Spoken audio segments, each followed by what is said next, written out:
अब जब आत्मज्ञान हो गया और ये हमें समझ आता है, जब हम चिंतन करते हैं, ध्यान से देखें, तो हमें ये समझ आएगा, ऑब्ज़र्व करें कि मैं शरीर में हूँ, मैं हूँ आत्मा।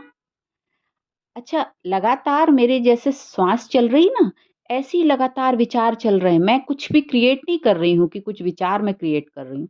वो अपने आप ही चल रहे हैं। ध्यान से देखें, कुछ भी नहीं कर रहे हैं, तब भी कुछ ना कुछ चल रहा है मन में। और मैं देख रही हूँ कि मेरे मन में क्या-क्या चल रहा है। फिर अचानक से मुझे लगा, अरे! ये मैं क्या सोच रही हूँ, क्या चल रहा है मेरे मन में? ये ध्यान दिया मैंने। इसे ही कहते हैं ध्यान करना। ध्यान दिया, अरे! ये क्या सोच रही हूँ मैं? ये क्या चल रहा है मेरे मन में? अच्छा चल रहा है तो अच्छा लगता है, सुकून मिलता है, खुशी मिलती है। लेकिन यदि कुछ नेगेटिव, ज़्यादातर तो नेगेटिव ही चलने लगता है ना, क्योंकि डर अंदर भरा हुआ है, तो डर के कारण नेगेटिव चलने लगता है। तो फिर ये विचार पे ध्यान देना एकदम से, ये क्या चल रहा है? तो ये ध्यान किसने दिया? मैंने दिया ना, तो मैं ही आत्मा हूँ, मैंने अटेंशन दिया। ये क्या चल रहा है मेरे मन में? तो बिल्कुल ये ऐसे ही जैसे एक टॉर्च है, टॉर्च को आप इमेजिन करें और जहाँ से रोशनी निकल रही है, वो आत्मा है, चमक। और वो रोशनी फैली, माने कि आत्मा ने वो अटेंशन दिया, ये क्या चल रहा है मन में? रोशनी डाली, आत्मा ने रोशनी डाली, ये क्या चल रहा है मन में? देखा तो मन में नेगेटिव चल रहा है। तुरंत, अरे ये काम का विचार नहीं है, ये व्यर्थ है, इससे तो मुझे दुःख हो रहा है, टेंशन बढ़ रहा है। मैंने तुरंत अपनी रोशनी को दूसरी तरफ डाला, जैसे टॉर्च की रोशनी दूसरी तरफ डाली। ऐसे ही दूसरे विचार की तरफ ट्रांसफ़र किया। दूसरा विचार अब क्या है कि वो तो विचार लगातार चल रहे हैं। तो मुझे श्रीमत मिली है, परमात्मा का ज्ञान मिला है और स्वमान इतने अच्छे-अच्छे मिले हैं, वरदान मिला, तो मैंने उस पे चिंतन शुरू कर दिया बुद्धि के द्वारा। ठीक है? तो जहाँ मैंने बुद्धि में ये सब ज्ञान का चिंतन-मंथन शुरू किया या मैंने स्वमान को बोलना शुरू किया कि मैं सर्वशक्तिवान हूँ, मैं निडर हूँ, मैं शक्तिशाली हूँ, मैं परम पवित्र आत्मा हूँ, इस तरीके से बोलना शुरू किया।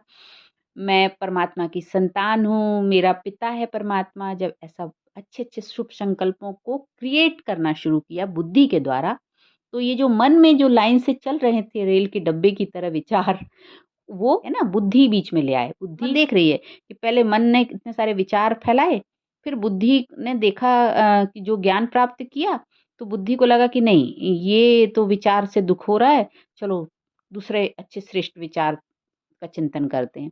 तो आत्मा ना ये दोनों को देख रही होती है कि मन ऐसा कर रहा है, बुद्धि ऐसे कर रही है, ये शक्ति है ना मन और बुद्धि।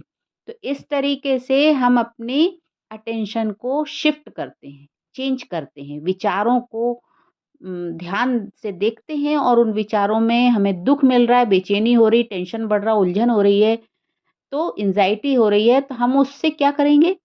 अपना अटेंशन चेंज करेंगे, माने इसे ही कहते हैं चेक एंड चेंज करना। तो हमें ये चेक करना होता है, यही पुरुषार्थ है कि क्या चल रहा है मेरे अंदर, क्योंकि ये तो लगातार जो रिकॉर्डिंग अंदर पड़ी हुई है वो चलती ही रहेगी, है ना? चक्र चलता ही रहेगा। मन में ये विचार तो लगातार चलते रहेंगे, लेकिन ये अटेंशन बार-बार देना, यही मेडिटेशन है, योग है, क्योंकि परमात्मा का ज्ञान बुद्धि में है, तो उसके द्वारा हम तुरंत ही विचारों को, मतलब अच्छे विचारों का चिंतन करके, अपना अटेंशन अच्छे विचारों में देके, उस वो जो दुःख देने वाले जो विचार आ रहे हैं, जो परेशान करने वाले विचार हैं, टेंशन देने वाले विचार हैं, उससे अपने को हटाते हैं। तो यही बार-बार अभ्यास करना होता है। इस प्रकार हम अपने को शांत कर पाते हैं और सुख महसूस कर पाते हैं और शक्तिशाली महसूस कर पाते हैं। क्योंकि जब नेगेटिविटी चलती है, विचार नेगेटिव चल रहे हैं, डर के क्रिएट हो रहे हैं, तो फिर अशांत हो जाता है मन ना। तो उसके लिए हमें ज़रूरी होता है मेडिटेशन करना, योग माने जिसको कहेंगे राजयोग। माने बुद्धि के द्वारा हम ये अटेंशन देते हैं कि मन में चल क्या रहा है ना? और हम बस देख रहे हैं, ये दोनों चीज़ों को देख रहे हैं कि मन में क्या चल रहा है, अब बुद्धि ने क्या किया।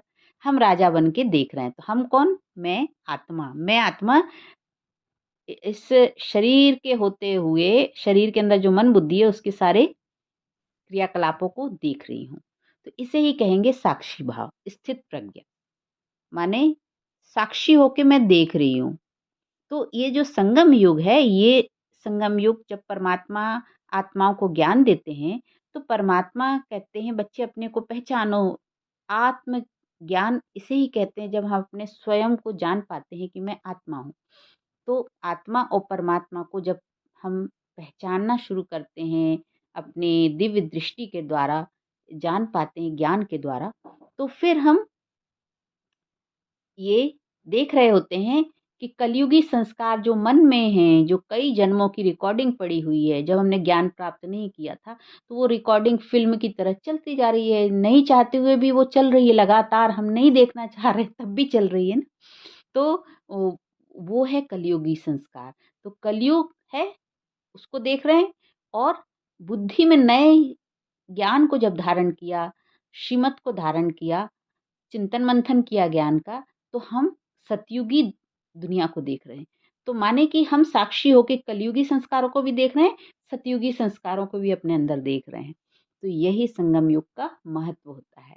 संगम युग में ही हम दोनों युगों को देख पाते हैं, कलयुग को भी और सतयुग को भी। तो हम योग अग्नि के द्वारा, योग के द्वारा, ज्ञान के द्वारा इन कलयुगी संस्कारों को